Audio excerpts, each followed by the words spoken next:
Hello, welcome to a special video.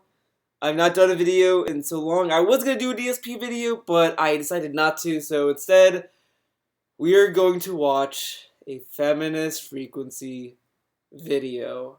Now, I know I did one in the past. I might do a rewatch of that one because I know the audio was kind of shitty. This time I don't think I'm going to have that problem, because this time I actually kind of played with the audio here, so uh, hopefully that's fine. Yeah, so let's watch this. Let's watch this one because I thought I saw part of it. It's kind of ridiculous. So let's get started. My God, look at that. Good night, Oh, that's definitely stimulating my economy.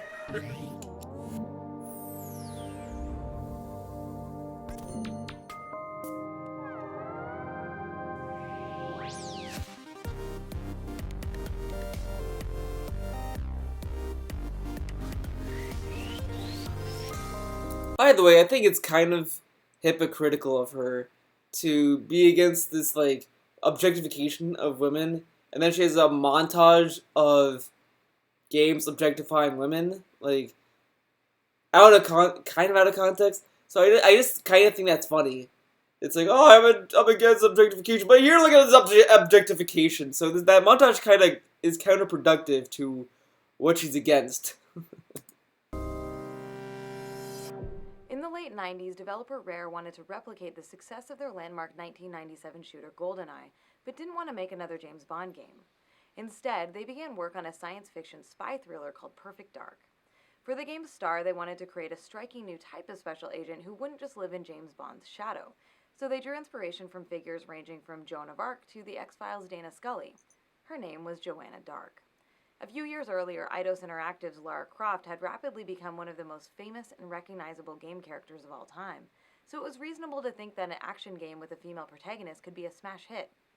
Alas, Joanna Dark never quite reached the levels of fame occupied by Lara Croft, but Perfect Dark was still a big success. Let's take a look at a commercial for the game. Welcome to 2023. Big businesses now merge. By the way, I like how she's gonna critique a 90s ad in 2016. That's kind of weird, because here's the thing with ads and video games. Video games were not as diverse or had a big group of people playing them as they do now. I mean, yeah, there were some female gamers in the 90s and 80s. I'm not gonna say that they weren't, but let's be honest. I mean, it was kind of men were kind of the stereotypical gender that played video games. So a lot of these ads kind of reflect that.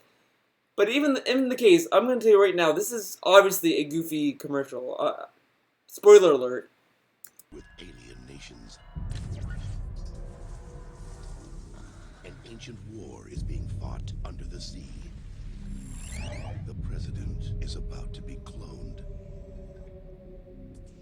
And it's your job to try and save the world. So you've got an important decision to make. What are you going to wear to work? From the team who brought you GoldenEye or N64, meet Special Agent Joanna Dark in Perfect Dark, where you'll find out that the only person man enough to handle a job like this is a woman.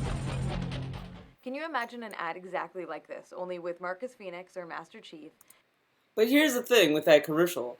It's a goofy commercial. It was satire. Well, not satire, but it was obviously not meant to be taken seriously. So she took that commercial seriously. See, this is the issue I have with a lot of people reacting to commercials, billboards. That's a hint, by the way. Because I don't want to get into this particular debate about this other thing, but I'll just tell you right now it has to do with a billboard. Hint, hint. Where people are just looking at things and just interpreting it differently. It's not really the poster, the commercial's fault for... I mean, it's not their intent to be portrayed that way or be interpreted that way, but how you look at stuff is how you interpret it. It sounds silly because it's a commercial. You think that it should be very, very straightforward, but half the time, like, it is also a form of art. if you take art classes and all that kind of stuff, they do kind of talk about commercials. If you take this graphic design classes, so a lot of people like kind of do this whatever. So people can look at art and look at these commercials and just kind of get different things taken out from it. That's why that certain billboard is under scrutiny because people interpret it that way. Not that it's wrong that they interpret how they interpret it. How you interpret stuff, it doesn't make it right or wrong, but you can't say that your interpretation is the only interpretation or the interpretation that everyone's gonna think when looking at it. So like when I look at the commercial, I wouldn't take it seriously because it has a overly cheesy narration. The narration was completely cheesy. It starts off with this person getting on a bed. I mean, that's the whole thing was this complete nonsense. Well, not nonsense, but it was just goofy. And she took it seriously. She took the commercial seriously. The reason why we wouldn't see Master Chief or Marcus Phoenix have a commercial like that is because those games would never have a campaign that was goofy. Perfect. That's kind of what I like about Rare, is that they have a sense of humor with their games.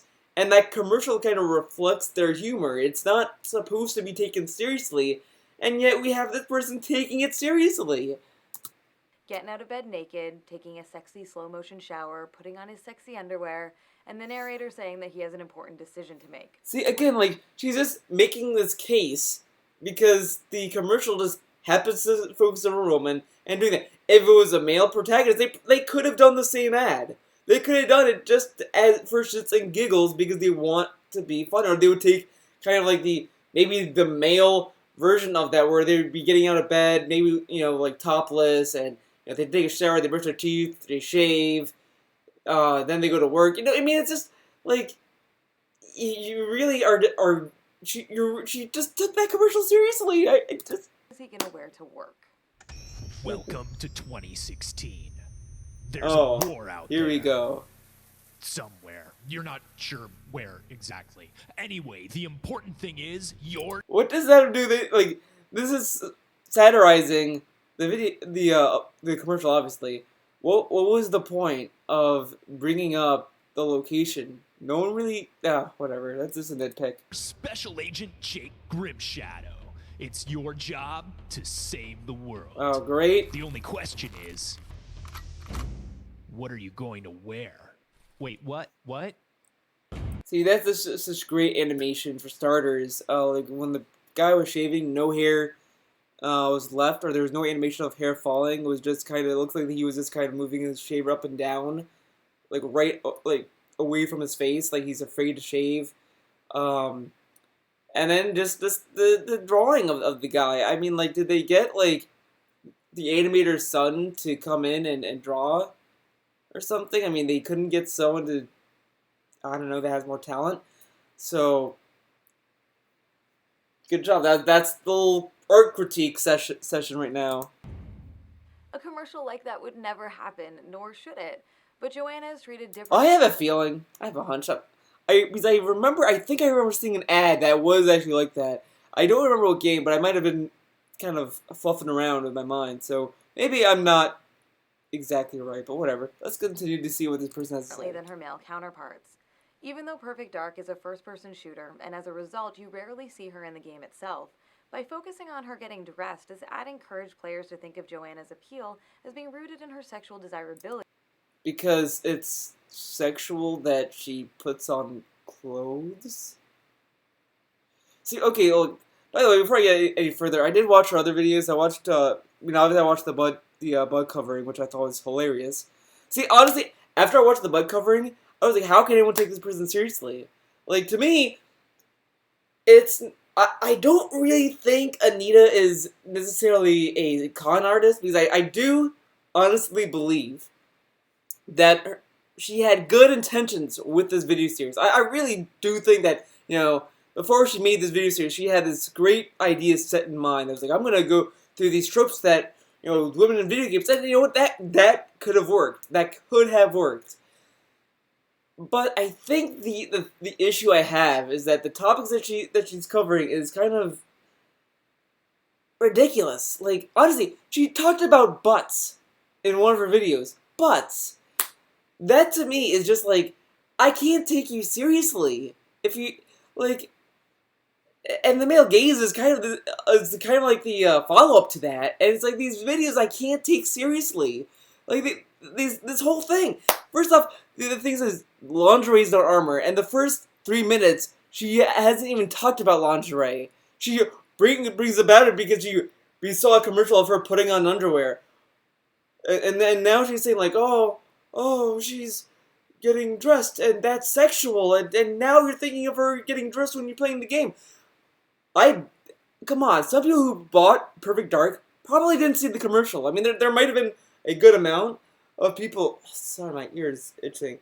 A good amount of people who did watch the commercial. There might have been people who didn't watch the commercial who bought the game because of word of mouth, or that they wanted a game for their N64. But it's just no one cares about the commercial. No one who played Perfect Dark.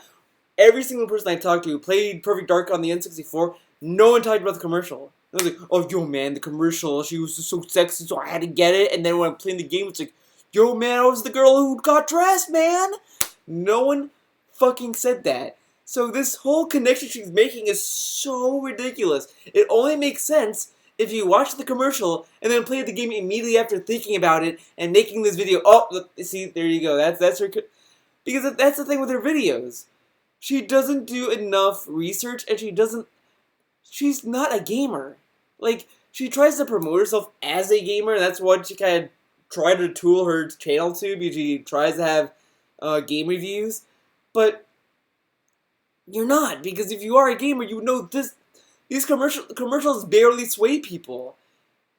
I don't know. Call me crazy, because the thing is that she stands out as a special agent because you're playing as her and you're going around with guns. If that scene was in the game, and then in the game they kept talking about her getting dressed and what to wear and all that shit, then I would be more inclined to believe her. But it's not. This is such a stretch to make. All her videos are just these stretches that she's trying to make, but let's continue. Rather than her skill as a special agent. A character's clothing is one of the first things we notice. It's an important part of our first impression of who that character is, and as such, it's a way for designers to immediately communicate to players what is most important and noteworthy about them. Female heroes in video games... Wait, so how they look is what makes us care about the character. Are you fucking kidding me? I'll tell you right now, in Skullgirl's second encore, I did upload a video of me playing that game on my main channel. Feel free to check it out. I play as Eliza, best character, and the reason why I like that character isn't, I mean, yeah, her looks are great, but when I first played as that character, way back when that character came out as DLC for Encore, the story mode of her and her personality, her actions, everything about her character made me love that character. It wasn't the looks. It was like, yo, man, she got the breast, she got the dress, she got everything. 10 out of 10, I'm sold. No! I played her story. I was like, oh, okay, she's okay, whatever.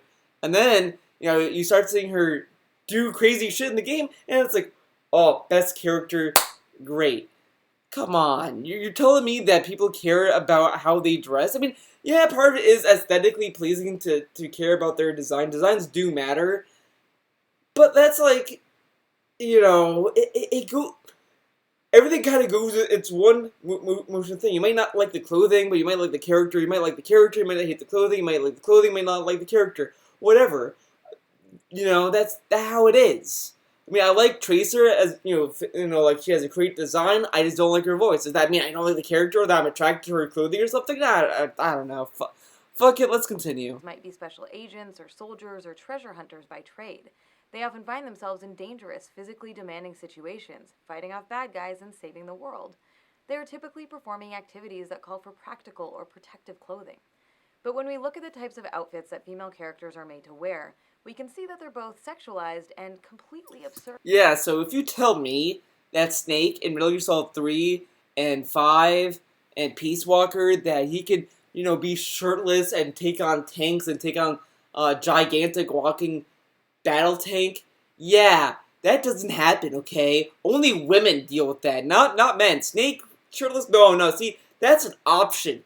And, it's not like, you can equip other, her to wear clothes, so, like, your XOF form. No, that doesn't count either, because Because in the story, in the cut, oh my god, her fucking logic, dude.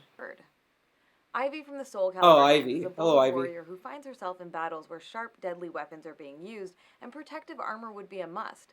But the clothing she wears, or lack thereof, is not exactly intended to keep her safe. But the thing is that, like, I was watching, I'm following this Twitter person, she did the art for Skullgirls, and she's doing the art for Indivisible. Great artist.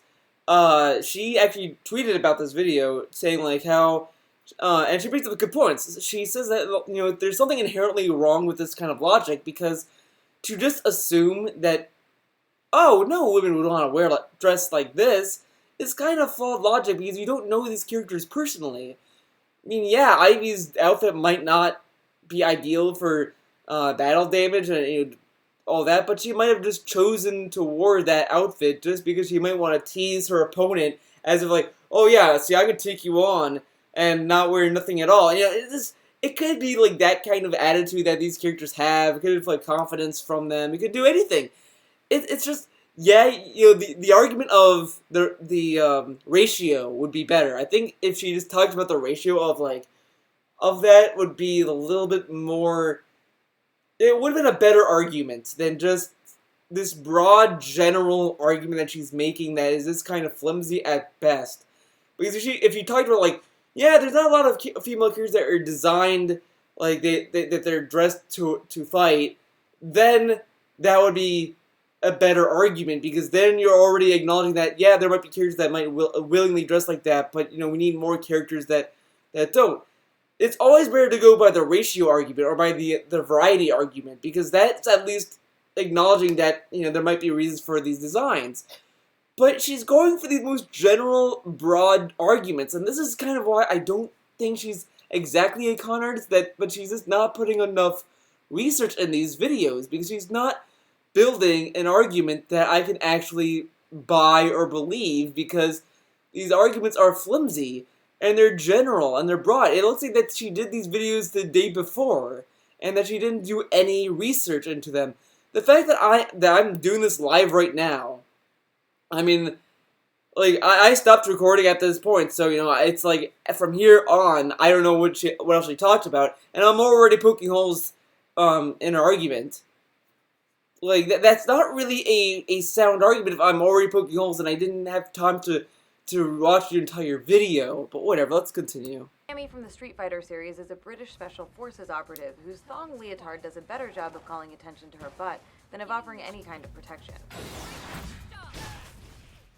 Jessica Sharawat from Resident Evil Revelations is a member of the Oh, Jessica, by the way, terrible character in Revelations. She could have taken out. Because, yeah, I do agree that her design makes no sense. Just her clothing makes no sense. That's the only thing, like, for some reason, Ivy and Cammy's design makes more sense. When I see Jessica, her design is just kind of awful, but whatever. I don't really care about her character anyway. Terrorism Security Assessment Alliance, and regularly faces deadly infected mutants in combat. But her outfits appear to be designed for... yeah, I don't even know. I don't even know. Like, okay, for the entire game, Jessica tried to ride Chris's dick. The entire game. Like, the part where, like, Jill was like, you know, oh, she could die. Jessica was like, really, yo, Chris, forget about her. I got the butt. Like, Jessica was, like, trying to impress Chris the entire time. So you could just make the case that she wore that outfit to seduce Chris. See, as much as I dislike Jessica, I like Jill. Okay, I like Jill. As much as I dislike Jessica and her design, I could see why the character would pick that design. Not that design, but that outfit. So yeah, again, her argument is very flimsy. Whatever. And this is just a small fraction of the vast number of female characters who are forced into impractical and objectifying clothing. I like how she says they're forced, like as if like these characters are real, and the character's like, no, I don't want to wear this, and someone's like, you're wearing this, wear it. Like, come on, really? Such a silly video. In dangerous situations. You will learn respect. Oh, okay, Poison. You throw Poison in there. Okay, look, Poison is a trap character. She is just there to trick you, and plus, She's a punk-styled character that fought on the streets. Whose street character is gonna walk down the street with, like, body armor and, like, you know, all this military-grade shit? She's a fucking thing that walks on the street. I mean, I guess she would be considered a prostitute, maybe? But, like, I mean, her attitude, her personality doesn't really fit the prostitute thing. I mean, to me, I think she's mostly just a punk character that just walks the street and shit. I mean, she's a street fighter. I mean, come on. You're a fool to come back. Really, you gonna bring Sled Rolf in this? Okay, Sharkgirl, Anita Sharkgirl. That's not even that bad of a costume, to be honest. I mean, yeah, like, she has a V-shaped cleavage in, like, Sub-Zero weather, but, like, who fucking cares? You know, it's fucking Metal Gear. Back here. All right, let's begin. Whoa, okay, Armika, okay, let's talk about Armika for a moment, because this was a thing that no one would shut the fuck up about leading up to Street Fighter V's release. She's a fucking wrestler. That costume is the most realistic costume that exists in a video game. Just keep that in mind, because she's a wrestler. Zangief wears a one-piece, and you're gonna tell me that Armika's costume was distasteful and objectifying Armika's body? Zangief wears a one-piece. They're both wrestlers.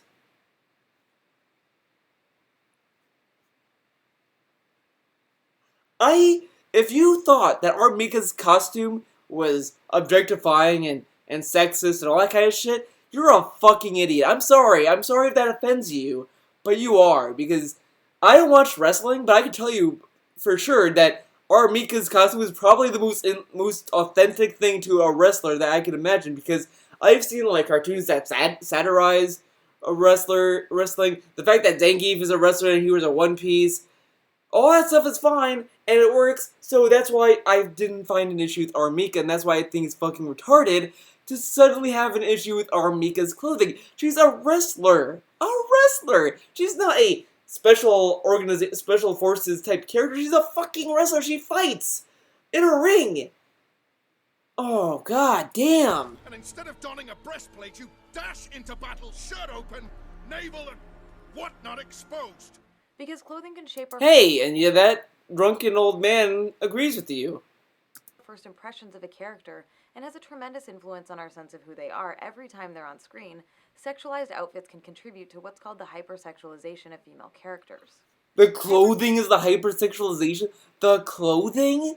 No, I'm sorry. The hypersexualization is most likely, I'm going to just go out on a limb here, is probably the size of the breasts, the size of the butt, the curves of the hips, and kind of like the over-sexualized attitude they might have. Like, you know, like a succubus would be an example of that, I guess. It's just, the clothing is like such a thing, but whatever. Oh, and is that the character from Hyrule Warriors? This character, I think she is. Oh, amazing. Sexualization in the media occurs when a character is designed to be valued primarily for their sexual characteristics or behaviors. In hypersexualized characters... Behaviors, yeah, because if you like a femme fatale, that... Like, here's the thing why I like Eliza a lot, why she's, like, top-tier girl, is that she has a god complex. Like, she thinks that she's, like, that she's, like, the best, and she's like, yeah, you know, all you guys are peasants below me, and, you know, like, yeah, whatever, you know, that is just the best that she does use her sexuality to kind of enforce her will, and to enforce her, ego, but that's the charm of the character. That's the best part of the character, because she's just like this behemoth. My avatar for this channel is Eliza and her parasite Sekhmet.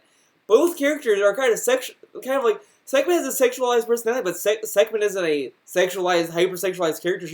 Sekhmet is a skeleton. But, like, she has this goddess complex that she thinks that she is entitled to things because she's so fucking powerful. That's the best part of Eliza. She is this evil temptress. Love it. These attributes are highlighted above all else and made the center of attention. Because, like, these characters use their sexuality as a weapon.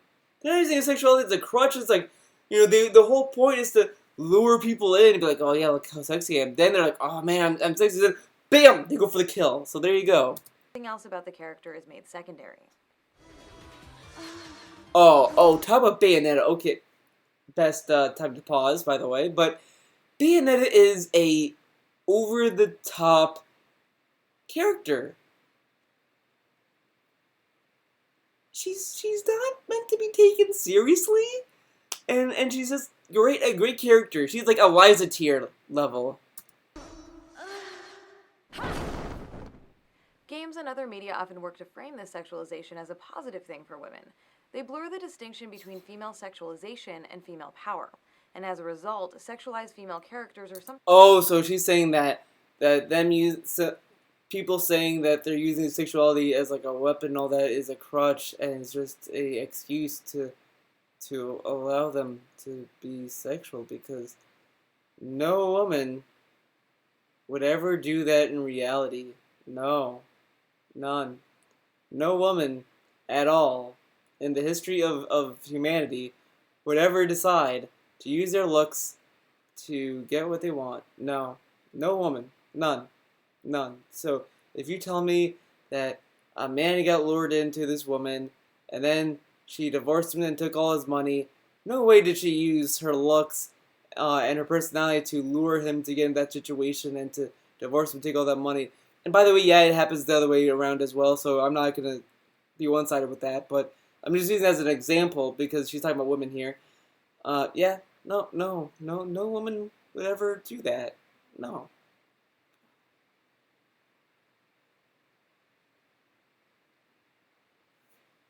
Sometimes celebrated for being perceived as owning their sexuality in a way that's empowering. But it isn't actually empowering, because the sexuality... Yeah, owning up to your sexuality is not empowering. So, if you shouldn't be empowered by what you're born with, you should feel either shame or nothing about your own body, and be proud of that, because then if you're proud of your sexuality, then that means you're objectifying yourself. And oh my god, someone just send Anita Sharkgirl the entire series of Kill la Kill, and I would love to see her react to that anime. I would love to see that. I might even pay to see her react to Kill la Kill. I mean, just hearing this is so fucking dumb. I really like oh god. Oh, okay. these characters exude is manufactured for and presented as existing for the presumed straight male player. Bayonetta is a quintessential example of such a character. So that whole shit is for me. So women out there, if you are empowered by your sexuality, you're only feeling that way to please me and my gender. So don't tell me that, oh, I feel great with my sexuality because, I'm born with it, I look great. No, fuck that. You're doing that for me. What? Come on. See, Anita sounds more sleazy than the example she's pulling up. Okay. Fuck you, Anita. When the camera caresses her body as it does in the opening scene of Bayonetta 2, establishing the player's relationship with the character, she's frozen in time, the passive object of the male gaze. The camera... male gaze. We're back to the male gaze. See, I have a theory. Crazy theory. Hear me out. I think Anita is a closet lesbian. I think she has strong feelings for women, but she doesn't know how to channel it or communicate with it or just deal with it. So she kind of takes it out on men, and she takes it out on the media and video games, everywhere she goes. Because, like, in one of her videos, she talks about how Arkham City, when you play as Catwoman, focuses on her butt and her figure. But, like, when I played that game, I didn't really care about that, and I focused more on, like, the scenery and the environment and what she was doing than her figure. But, like, see, Anita made a video kind of saying why she was looking at her butt. Just keep that in mind. She made a video talking about how, explaining to us, she made 2 videos, by the way. The Bud strategy covering video, which is a terrible video that's kind of a mouthful, and the body language male gaze video. Both those videos are videos where she's trying to explain why she was looking at a character's butt. Just keep that in mind. I mean, sure you can see in the strategic butt covering video that she was kind of disappointed that she couldn't see Batman's butt, but she was like going all out when she was talking about Catwoman's butt. Like, oh man, that's like, you know, where the eyes go. Her and Jean on display for the player, breaking them down into what the game is communicating is most important about them. No, well, yeah, the sexuality is used kind of as an over-the-top cheesiness kind of mechanic, and it's meant to be taken as a joke. But, like, yeah, at that point, you know, they're fighting angels. It's kind of, the whole game is goofy. Like, if you're gonna start taking it seriously now, it's kind of dumb. Like, if you're gonna take Bayonetta's design seriously, Bayonetta's attitude seriously, then you're a fucking idiot. Sexualized parts. And when Bayonetta starts moving, it's the player who has the power to control her sexuality as a weapon throughout the game, both literally and figuratively. But like, even in cutscenes she does that. The fact that you're controlling her, but she has a repertoire of moves that she does. It's not what you told her to. It's not like when I'm playing Bayonetta, it's like I'm not like telling her, okay, Bayonetta, you're gonna bend over, you're gonna do like make sure that you do these sexual taunts, be sure you do like a pole dance when you do a combo, and be sure you do this. No, these moves are moves that Bayonetta does. Like, does she know what a video game is? Does she even understand the point of it? Oh my god, the fucking stupidity. An assortment of special moves called torture attacks, which involve devices meant to suggest BDSM, and look like something you might expect to see in an exaggerated stereotype of a sex dungeon. But see, she's a dominatrix. She has dominance. That's the point. The game uses BDSM to give her empowerment because she's a dominatrix. That is a personality trait. Because people who are passive and just kind of like whatever, yeah, they seem to be as submissive. But people who have like overdaring personalities are usually dominatrixes or whatever. I'm not a fucking pro at this, but like it's just. I can't believe she's using a dominatrix as a crutch for a character. Because honestly, dominatrix is like, okay, yeah, sure, you say that, oh, it's associated with sexuality and shit, but like, so who cares? You're playing a character who's doing this to angels. That's kind of embarrassing on the angels' end. You're humiliating angels in this game. Come on. But these sexualized moves have nothing to do with sex. They just obliterate her enemies. And a number of her attacks literally leave her naked, because you see she's attacking the enemies with her hair, and her hair is also her clothing, so when she's using her hair to attack her enemies, it can't be covering her body, and... Yeah, because guess what? Hair has a finite length. It's not like she's just growing it non-stop. I mean, I guess she does, but like, who fucking cares, dude? Maybe it takes concentration to have, hair covering her body and then having hair as a weapon, so... because that's why when she does those big like climax moves and all that, it's a big hair demon that takes most of her hair because he wants to make sure it's the most powerful thing, so it accumulates. He doesn't use it all the time because, like, oh my god, Anita, just shut up! You're making me get all analytical on Bayonetta. God damn it!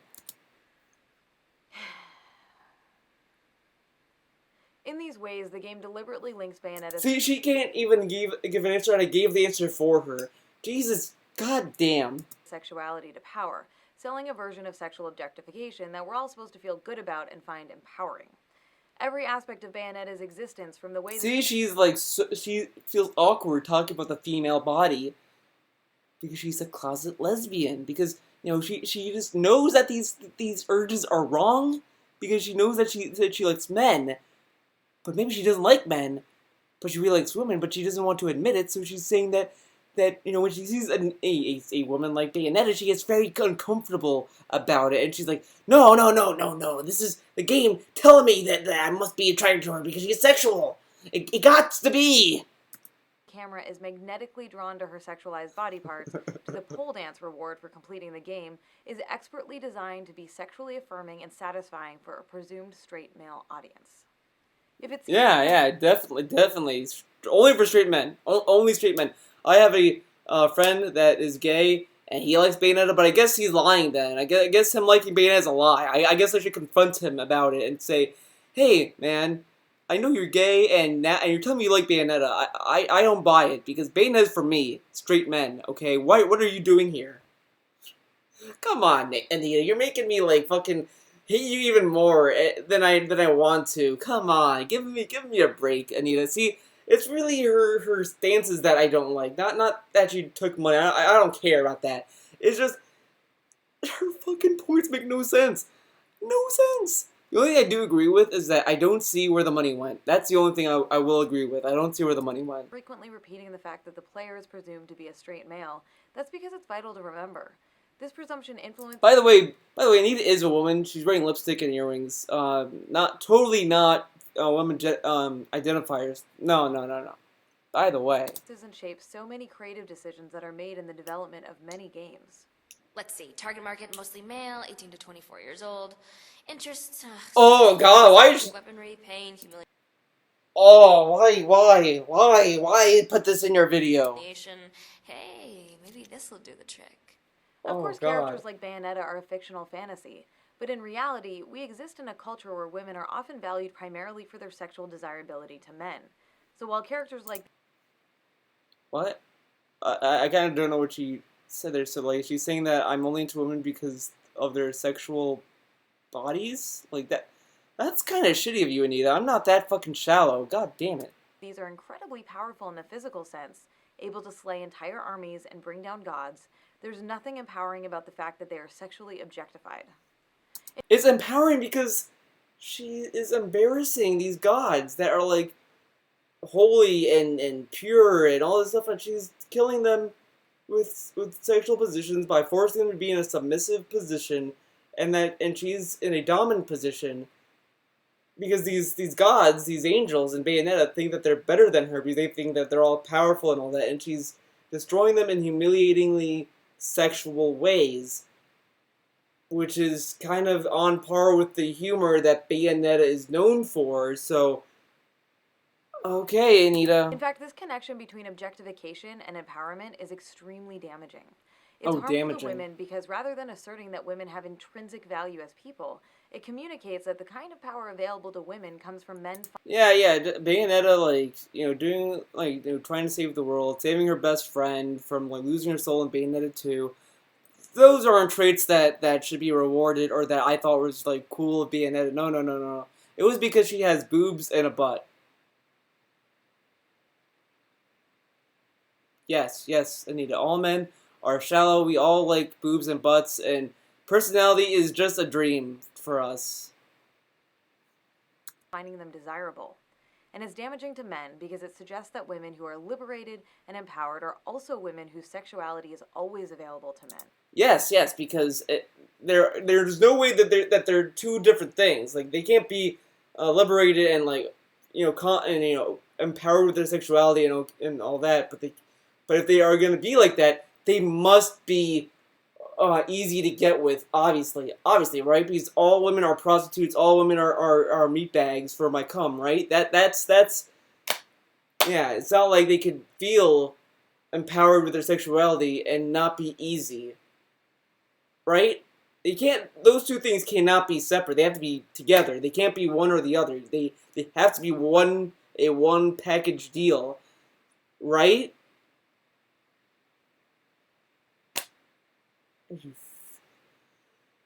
This is the part that really pisses me off about Anita. Every time I watch her videos, this is why I try to rarely watch her videos, but she talks as she's talking as if she never talked to a man before, because men don't think like this, and if a man does think like this, then they're shitty people. Maybe that's the issue here. Maybe she's spent her entire life talking to shitty people and assumed that's that's the entire populace. So if I talk to all these crazy feminists like Anita, then that means every feminist like Anita. Is that right? No, of course not. I'm sure there's great feminists out there that truly work hard to fight for equality for everyone, and I'm sure that happens. I just think Anita does more damage, and I don't like how people kind of cite her for things because she is not always right, and she always generalizes. She gives such general, broad topics, and she never specifies them. She never narrows it down. She doesn't cite anything that kind of backs what she says. In this video, she never cited a single thing. She just cites, well, this is a game. Look at this game, see? And this is how I saw it. That's all it is. She's just talking about how she saw a game. She's not saying, oh, well, see, in the meeting between Camilla and this guy, they said this and that. No, she never goes into any such detail. She just talks about this general scope of things, which is damaging because it's not giving you any legitimacy.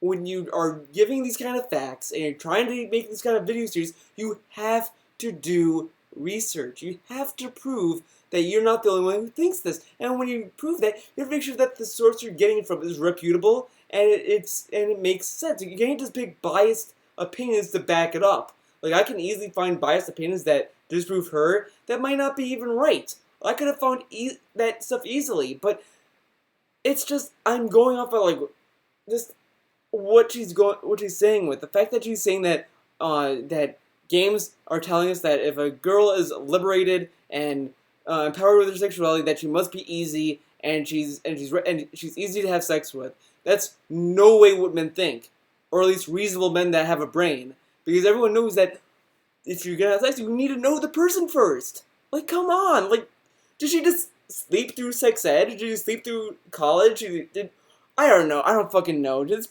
fucking idiot.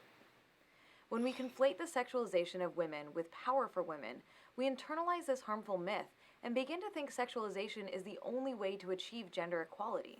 See, this is why if she just went the route of we need more depictions of women that aren't, sex heavy or that that has a sexual empowerment, then it would have been a better argument, because right there because you can easily cite how many games have sexualized women to like games that don't, and you can say like, see, there's this discrepancy between the two, and we need more of that and this and that. Because this argument is just so flimsy because it's so broad and general, and it's not even like great. It's not a great argument. It's a terrible argument. All these videos, she makes terrible arguments.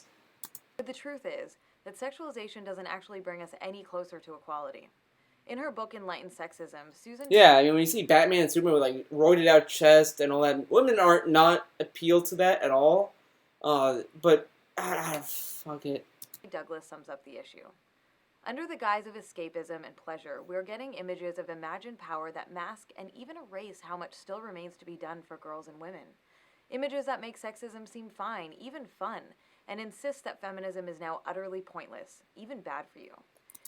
But that quote has nothing to do with what you were saying in this entire video. I mean, you could kind of, she's shoehorning it in, but the thing is that quote is saying is that if you have pure, like a token woman character, basically, that's just there to masquerade as, as a sex object, and the game's trying to tell you that it's okay for her to do that. Like the example I would kind of bring up would be Quiet from Metal Gear Solid 5. As much as I do like that character, I do think the reason why she has to be half naked is kind of a weak reason. It's kind of a way to kind of explain why she has to be half naked, but it doesn't give a good reason. It gives kind of like a lazy reason that this feels like, oh, we need to have a reason why she's like this. See, if they went with like, this guy will Metal Gear tangent, but if they went with like a rape story, like, oh yeah, she was raped when she was like in war, something like that. She went to like a more darker backstory with her. It would have probably paid off than just saying, well, she has to be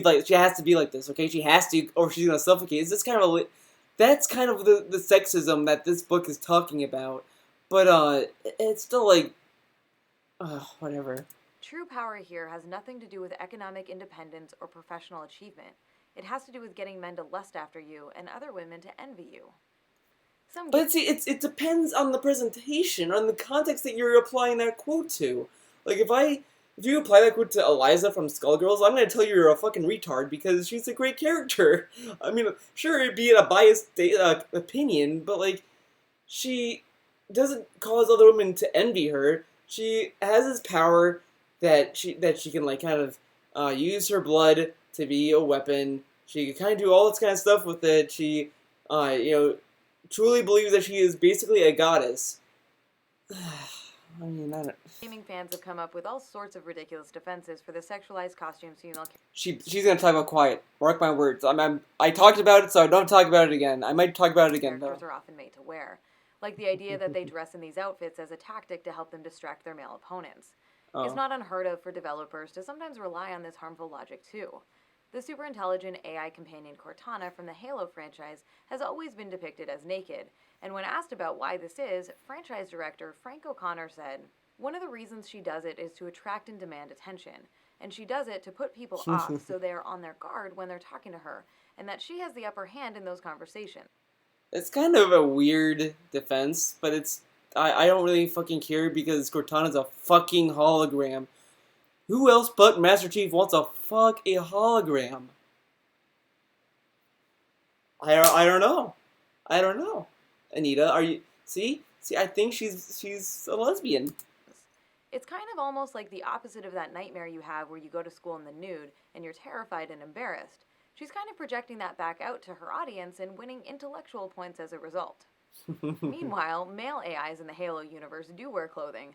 The idea of them trying to win intellectual points by walking around naked is ridiculous. But, I also want to, like, pull up a Seinfeld quote. Yeah, it's a comedy show, but it really is a point that is so kind of true that it's kind of funny. So at some point, like, I think it was either Elaine or Jerry that says, like, well, of course everyone wants to see a naked woman. It's like looking at a sports car. A naked man, it's like looking at a Jeep or some ugly car that they use as an example. And it's like, yeah, that's kind of true because, you have, like, these fat, obese men with, like, chest hair. I don't know. I mean, you could definitely find a sexually objectified male, like Superman or Batman. I mean, they exist. But, like, who would want to see this guy naked? But it's a fucking hologram. Who cares about holograms? We rarely question the extremely widespread association of sexualization and power when it's applied to female characters. Usually the games themselves don't go into much detail to explain or justify why female characters are sexualized. Players are simply meant to unquestioningly accept the impractical outfits these characters are wearing. Sometimes, however, as in the case of Quiet from Metal Gear Solid V: The Phantom Pain, developers build convoluted and absurd tales about a character. Convoluted? I'm sorry, if you call Quiet's backstory convoluted, then you are a simpleton. Because Quiet's backstory is so simple. She was in the beginning of the hospital scene, she got burned, Skullface like, yo, here's some parasites, gave her some parasites, bam, now she has to breathe through her skin. That's so convoluted, right? Okay. Passed into the game in an attempt to justify their blatant sexualization. She, refuses to wear clothes. The last staff member who tried to dress her, breathing through tubes. Other than that, she's completely cooperative. She understands English, but she never speaks, sweats, or breathes. What? Well, not with lungs, at least. She breathes through her skin. Clothing would suffocate her.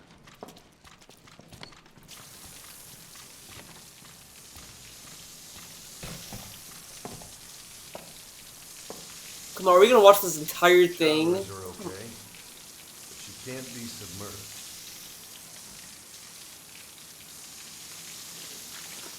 Come on. We get it. What's wrong with her? She's drinking through her skin. So, you see, she can't wear clothing because she breathes through her skin. These ludicrous... But yeah, it is a ridiculous reason, but there you go. I mean, it's like...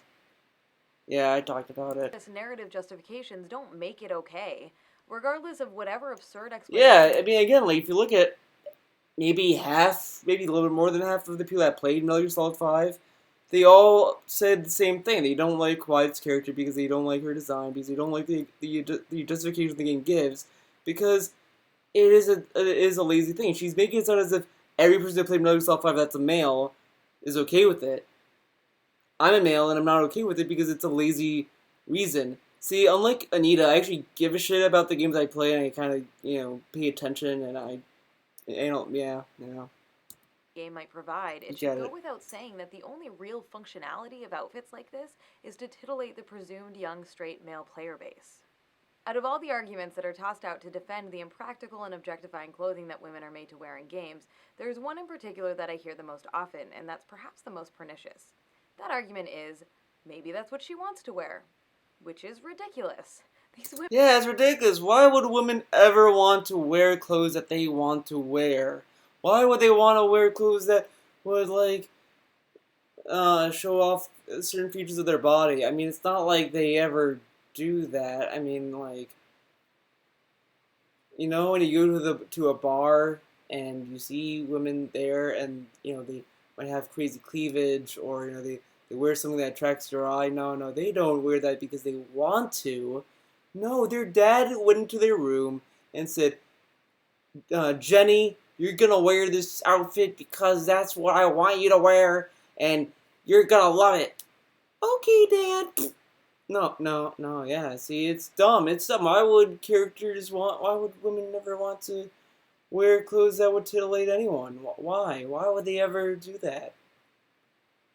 I mean, it's like, yeah, I mean, when men go out to the bar, it's not like they dress to, impress. No. They wear, a t-shirt, they wear, fucking sweatpants when they go to the bars. I mean, when you see men at bars, they look like garbage because they don't have to worry about fucking impressing people, but women, they wear clothes that we want them to wear. They never have a say in their clothing, but they can have a say. But if it's sexual in any way, then they didn't. So if you see a girl at a bar or somewhere that might be showing off a certain part of their body, just tell yourself this: her dad made her wear it. Fucking stupid. And this is kind of what that artist on Twitter kind of brought up, is that this argument with it's fucking dumb. Women are fictional constructs. That means they don't... The boss? You don't fucking bring up the boss? Something to my throat, I guess, but... Fuck you, Anita. Number one, first off... oh man, what is... There's a fucking brick in my throat. Well, I'll try to talk about it, but first off... Oh my god, why is... First off, she was fully clothed, in naked, or she, wasn't always like this the entire time. The only time she opened that, it was because she was telling Snake a very personal story about a child she gave birth to on the battlefield, and she had to get a cesarean section. It was not a quiet justification why she wears like that. I'm sorry, Anita, but you don't fucking throw the boss under the bus like that without pissing someone off. Someone out there...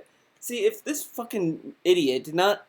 I guarantee, if she did not disable the comments, she would get attacked for clumping her in with this argument. And maybe even Ada Wong, but... The boss? You're telling me that, oh, well, she would not wear this battle suit, but her showing this, her skin here, she would never do it. She told Snake a very personal story about it. She earned the right to do that because guess what? Snake and the boss had a very intimate relationship.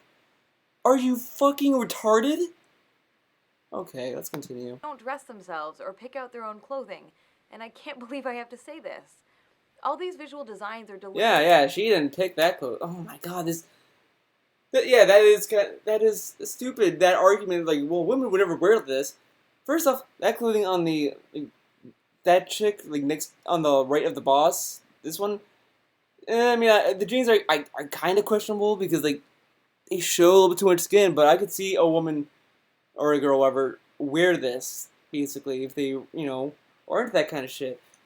She's just wearing a dress, and she's wearing heels, but who fucking cares? It's Ada Wong. And the boss, I've talked to her a lot. The boss is great. She's a fucking idiot. Choices made by the She's a fucking developers, idiot. and they serve a Anita. specific purpose. They communicate to straight male players that these characters exist primarily as sex objects. Yes, because the boss, who was a very motherly figure, was made to do like that, so you guys would want to fuck her.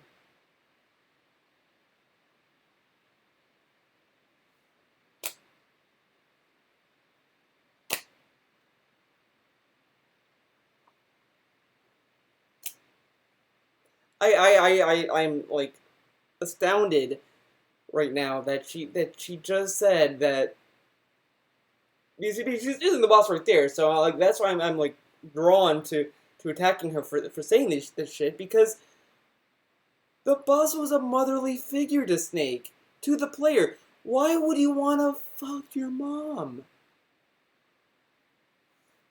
Is Anita special? I think Anita. See, Anita has issues. To be consumed. In doing so, they also reinforce the larger notion in our culture that the value of real human women is determined largely by their sexual desirability to men. It's not hard to imagine what more practical clothing options might look like for some of these characters. But if she just bitched about clothing options, and she has the boss who's wearing a practical outfit for Snake Eater. The temperature wasn't cold during Snake Eater. She wore a poncho at the right times. She wore this during a fight with her apprentice. She opened her chest to show Snake the scar, so she can illustrate a point and get personal with him. So I don't know how she fits in with this. I mean, I could kind of see where she's going with like Ada Wong and the other girl, but even that, I mean, Ada Wong is a stretch with the boss. I mean, those two are stretch characters that she's trying to pull out of a hat, and the other girl, I mean, whatever. But it's just the fact that she's like trying to say that no woman would want to dress like this is fucking stupid. Okay. If you're having a hard time envisioning that, I'll let you in on a little secret. For those of you who aren't familiar, there's this thing called a sports bra. Sports bras are designed... Oh my god. She like, I saw this on Twitter and I was like, really? And she's showing lingerie. She's showing a sports bra. A sports bra? Why would Ada Wong wear a sports bra? Do you know how tacky that would look with a dress? Has she ever worn a dress? Ada Wong is a femme fatale. If you've seen any James Bond movie, if you've seen any like espionage movie or whatever, femme fatales usually wear dresses. Sports bras would look fucking atrocious. And no woman I have seen ever wears a sports bra. I mean, I'm sure that there's some exceptions, but they don't wear them all the time. It's just fucking ridiculous. To keep breasts held in place to better facilitate athletic activities. In other words, yeah. So by the way, I was watching Legend of Korra, season 1 again, book 1. Great season. There was a slow motion capture where like she was like dodging Tarlok's like water bending, whatever, and whoever animated that scene for some reason put so much effort into Korra's breasts that they didn't really need to. So I guess that they were sexualizing Korra as well. They need to give Korra a sports bra, and I don't know why I used to prevent jiggle physics in real life. In the real world, there are many female martial artists, athletes, and women. By the way, I'm surprised you didn't use Makoto, who is a Street Fighter character, who is a girl, by the way, as an example of part of this montage. I wonder why. Women in combat roles that developers could use as inspiration when designing and dressing their female characters. It's important to note that the amount of skin shown is not the crux of the problem. Many female athletes wear minimal, form-fitting clothing because it's more conducive to their activities. However, their outfits are not designed with the primary goal of sexualizing the athletes for the benefit of spectators. The problem of female characters wearing impractical Yeah, so like, Bayonetta wearing like her hair as like a skin-tight clothing so that she's more aerodynamic and all that. It doesn't have the same, nope. You can't use that same logic with Bayonetta. No way, no how. Sexualized and objectifying attire and being put on display for players is not a difficult one to solve, and developers already know how to do it. Even many fighting games that have several sexualized female characters on the roster often have one female option who is in more practical attire. Oh, Kodo, there you go. The Dark Souls. But are you really telling me that, see, Viper was sexualized? I mean, all she had was like this little V here. That's so minuscule. Like, you would have to like, are you kidding with that? It's not like, you know, this. It's like this. It's not even that bad, but whatever. Souls games are generally pretty Talk good about about not Overwatch. making armor appear significantly different on female characters than it does on male characters. Natural Selection 2 and XCOM also have examples of women in practical armor. And Assassin's Creed Syndicate put female gang members in outfits very similar to those worn by male gang members. None of this is to say that characters in games should never be sexual. Far from it. Sexuality and sexualization are very different things. The sexualization of female characters is about designing them, dressing them, or framing them. This fucking bitch. Stop telling me that the boss is sexualized. There's nothing sexualized about her. She just looks like a woman who's like, you know, 40s, 50s, I guess 40s? I don't know. And she gave birth to a baby. I mean, she's a fucking mother figure. Why would you? Okay. In ways that are specifically intended to be sexually appealing to presumed male viewers or players. Women's sexuality, on the other hand, See, Anita's showing us her kink. She is into MILFs. Themselves, and for those that they care to consensually share it with. And sexuality can be... Consensually. She's talking about consensually when she just threw the boss in with the other ladies, and she doesn't understand why the boss was like that. That was consensual. She openly showed her chest so she could show Snake the scar. I know I've said this so many times, but it just fucking irks me. Expressed or experienced in any kind of attire. Come here, lover boy. Unfortunately, examples in games of female characters expressing sexual desire in ways that aren't sexualized are exceedingly rare. These next few examples aren't great depictions of what we're talking about. They're just some of the only examples that exist at all, which serve to illustrate how rare it is for female sexuality in games to be presented in ways that are humanizing rather than sexualizing. Yeah, the boss is not human at all. I mean, any relatability you had or any connection you had with the boss, nope, you were there just to fuck her, I guess. Bayonetta, yeah, you were there to fuck her, I guess. I mean, just because you were in the role of a dominatrix, yeah, you want to fuck that. And Eliza, yeah, I would love to fuck that because apparently me liking that character for how evil she is and how badass she is. No. Her personality and all that stuff. No, I just want to fuck her. Yeah, okay, Anita. The Last of Us Left Behind features female characters who express romantic feelings for each other, rather than exuding a sexualized energy that is directed outward at the player. I just want you to just think about that for a second. She just said that The Last of Us did not sexualize these two kids. I just want you to just sit there and think that Anita honestly is praising a game for not sexualizing children. No game, I mean, maybe apart from like those obscure Japanese games, sexualized kids. I mean, yeah, there might be some exceptions to that. I'm sure I might get some comments in the comments section saying, "Well, this game sexualizes." Yeah, okay, yeah, but yeah, Anita. By the way, no one wants to fuck children. No one's that deranged or fucked up to do that. I mean, I really, wow, just the fucking length. The fact that she's bringing up kids in this video is just kind of disgusting. That she's going, ugh, oh my god.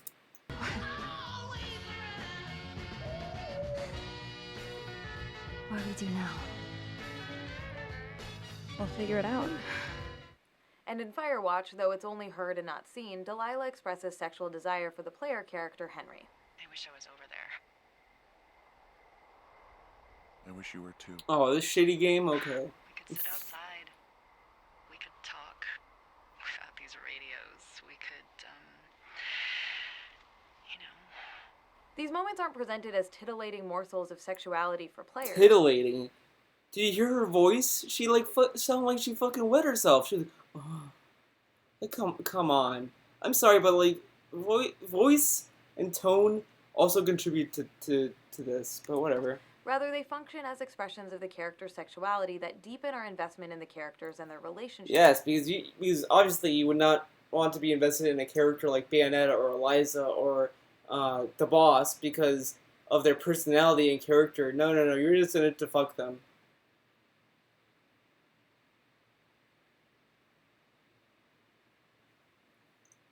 To each other. To clarify, the act of sex isn't the problem, but rather how it's presented.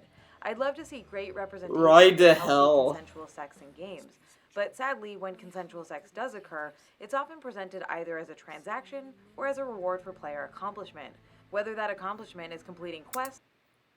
But guess what, Anita? People do use sex as an accomplishment sometimes because, like, when you talk to another person and you get along, get to know each other some more, you're a very nice guy, it leads to having sex. Is she giving sex because she's obliged to give the guy sex? No, no, no, she's not obliged. No, no, no, I'm not. I don't mean that she's obliging the man like a dog or something. Oh yeah, here's your treat. But like, if you talk to someone, are you just gonna have sex with them, like that? No, no, you're not. You want to talk to them. I mean, it's an accomplishment. Like in Kuzbi's, it's not like a literal term of accomplishment, but it's like you have to get there. You just don't get sex. You have to like kind of know the person. So through that you get sex. I don't know. I mean that I don't. I hope you guys understand what I mean by that. I don't want to sound like chauvinistic or anything like that, but I hope that makes sense. I hope. Or just choosing all the right dialogue options to get the sex cutscene to play. But it's a video game. You can't compare it. Like when I'm playing video games, I'm not gonna consider like, oh, so if I want to have sex, I have to save the world and I have to do this. I gotta talk to that guy. I have to do this. I have to talk to that guy. But be sure not to miss this mission. Otherwise, this scene will not happen. Like, really? When fictional female characters in games are dressed in impractical armor or clothing, it encourages players to view them as sex objects, and Again, says the boss is right there. Apparently, a character who's a mother figure is a sex object. Fuck you, Anita. Hashtag fuck you, Anita Sharkgirl. pervasive and harmful notion in our culture that sexualization is the most viable or only real route to power for women. By contrast, when those characters are dressed in clothing that is truly practical and functional for the work that they're doing, and when they express sexuality and sexual desire in ways that aren't served up as sexualized treats designed primarily for straight male players to consume and enjoy, it encourages players of all genders not to view those characters as sexual objects, but to be invested in them as people. But also, the thing with Mass Effect is that no one knew that there was a sex scene. The first one, at least. When the second one, obviously after you beat the first ring, it's like, oh man, sex scene. But like, in the first one, you didn't know. So like, you genuinely went through that game, maybe getting this with this one character, and then you see the sex scene, and it's like, oh man, great, because it builds up, because you were talking to her, and you're not aware of the sex scene unless someone told you about the sex scene.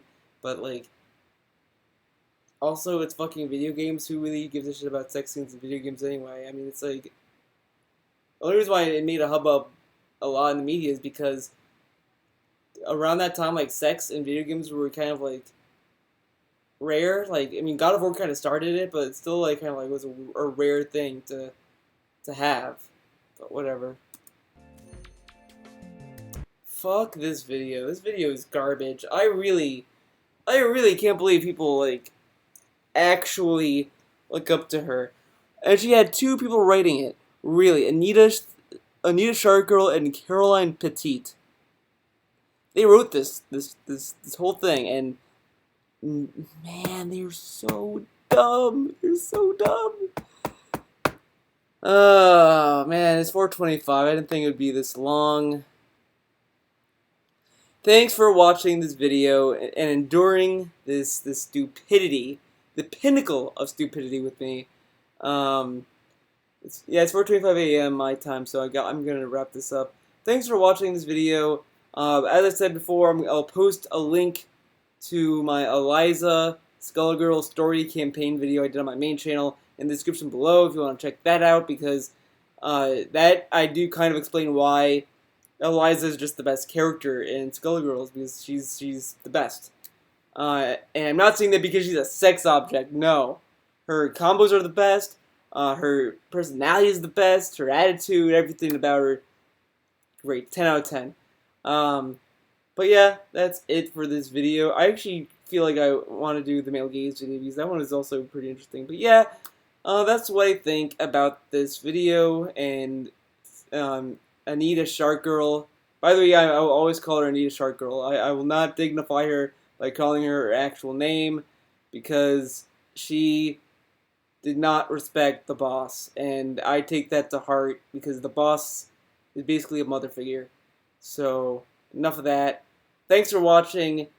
Since Tevin won't be doing the DSP Weekly next week, you got me. I'll still do it.